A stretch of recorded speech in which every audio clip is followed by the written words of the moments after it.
might be the cleanest way to sew your facing that won't be adding extra bulk. This is my facing on the inside. As you can see, there is a nice clean finish on the inside and it's interfaced. How do we do that? It's really not that hard. It just takes a little bit of different order of construction. And I want to share this tip with you because it's a really nice way to finish off your makes and have that nice clean look on the inside as well. So today for Tricky Thursday, we're going to be talking about how to do an interfaced facing the cleanest way I think possible.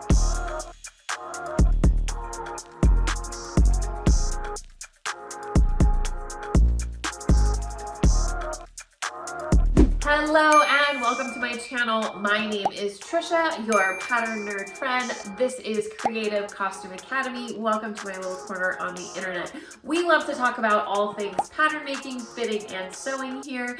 And today we're going to be talking about facings. Facings are a really nice way to finish off your garment, give you that finished edge on your garment, but sometimes they can get a little bit bulky, and especially for something like this, which is a little camisole, you don't want to add a lot of extra bulk. Oftentimes your facings are interfaced. The interfacing that I like to use is called a tricot, so it's a really lightweight interfacing, but sometimes, even though you don't want it to, or on occasion, it will flip out, which we don't want, but you don't always want to end your facing with a serged edge, which a lot of times is the option to do so that you have a nice clean finish on the inside. Now you will notice that this has a nice clean finish, but it's not serged. Now, the way that I did this was by bagging out the interfacing. It's still interfaced, it's iron-on interfacing, and it's just a matter of changing up the order so that we get a nice clean finished product. Doesn't take any extra time. It's just thinking about it a little differently before you go into your sewing. So that's what I want to show you today for Tricky Thursday, and hopefully it could help you on your next project that you have a little facing that you want to finish off nice, neat, and clean and have it be nice and smooth on the outside as well. So let's go to the table and I'll show you how to set it up, and then you can check out and try this for yourself. Now first, let's look at some garments. So usually the purpose of a facing is to give you a nice clean edge, but it's nicely finished off on the inside. So this is my facing that I did on this particular top, and I have this fun button detail going down the back, so I continued my facing all the way down. But it's a relatively thin material, and this is a light little camisole, so I don't want to add a lot of extra bulk, and I just wanted to have that nice clean finish along the edge on the inside. So you can see here I used a darker interfacing, and what happens is it's a general order of construction thing where before you iron on your interfacing, which right now it's attached, so it's on there and it's giving that extra structure that you would need to have a really nice facing. But it's changing up the way that you sew this, where you sew the interfacing to your facing first, and then you press it in place so that you have this nice clean edge. Here is another example that I was showing you earlier in this video. This is my little watermelon print. This watermelon print is from the lovely Nefertiti. A while back, she did some designs for Spoonflower, so I bought that, and that's where this wonderful print came from. And again, we did the same application where I have the facing on the inside. I didn't want to add a lot of extra bulk, but I did want to interface this facing. And on this one, I used a lighter interfacing and just changed up the order of how I did that. So it gave it a nice clean finish. I'm not adding extra serging, extra bulk, and it's just giving it a little bit extra nice structure.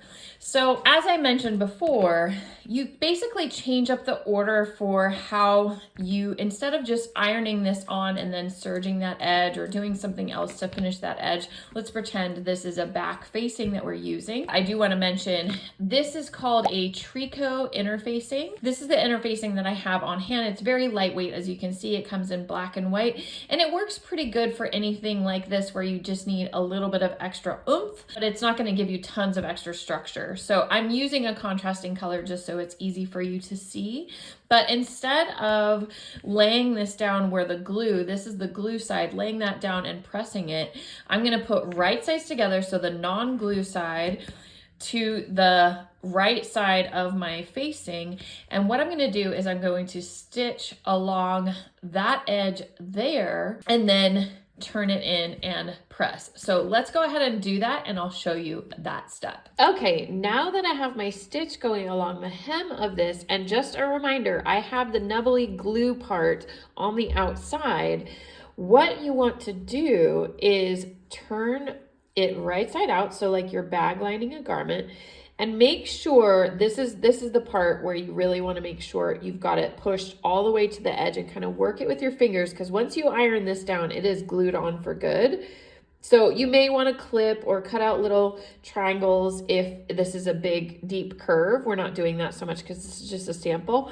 But once you've got it laying pretty flat, then now is when you can go in and iron and interface your facing, and it is all nice and smooth on the outside. So all nice and smooth on the outside, still interfaced, and now it's ready to sew into my garment. Wasn't that a nifty way to finish off your facings? Nice and clean, doesn't add extra bulk. So hopefully that will help you the next time you're doing facings and you can try that out. Now, if you like this sort of thing, please hit that subscribe button, turn on those notifications, and that way you will know the next time we drop another Tricky Thursday video. And if you are interested in learning a possibly easier, more fun method to learn pattern making, I hope you'll try out my free pattern masterclass. That link is below. It's completely free and you can try out my different approach that I have to learning pattern making. That's all we have for you today. Thank you so much for watching, and I will see you next time.